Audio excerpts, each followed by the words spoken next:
মধ্যপ্রাচ্যের সকল প্রবাসীদেরকে আমি বারবার বারণ করেছিলাম, বলেছিলাম যে বর্তমান যে পৃথিবীর যে অবস্থা, বর্তমান যে যুদ্ধটা চলতেছে, মিসাইল মারতেছে, হামলা হচ্ছে, এগুলো যাতে কোনো ধরনের ভিডিও করে সোশ্যাল মিডিয়াতে আপলোড না করে। কিন্তু আমাদের প্রবাসীরা তো কারো কথা শুনে না। সামান্য কিছু লাইক ভিউর লোভে তারা এইসব ভিডিও করে সোশ্যাল মিডিয়াতে আপলোড করছে। এখন দেখেন, হয়তো আপনাকে কমেন্টের মধ্যে কেউ বাহবা দিচ্ছে, ভালো ভালো কমেন্ট করছে।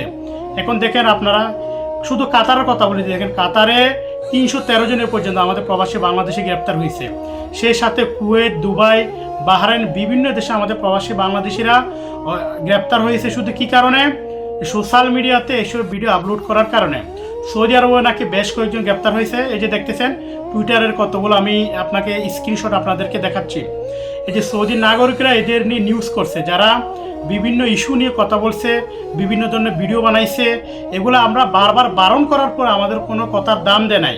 প্রিয় প্রবাসী ভাইরা, যারা আমার ভিডিও দেখতেছেন, আপনাদেরকে অনুরোধ করবে, এখনও যুদ্ধ চলমান আছে, আপনারা কোনো ধরনের এ সমস্ত ভিডিও করবেন না, ভিডিও করে সোশ্যাল মিডিয়াতে আপলোড করবেন না। কারণ আপনি এই ধরনের ভিডিও আপলোড করলে আপনি বিপদে পড়বেন, সাথে আপনার পরিবারটা বিপদে পড়ে যাবে। যারা আমার ভিডিও দেখতেছেন অবশ্যই ভিডিওটি শেয়ার করে দিবেন। আসসালামু আলাইকুম।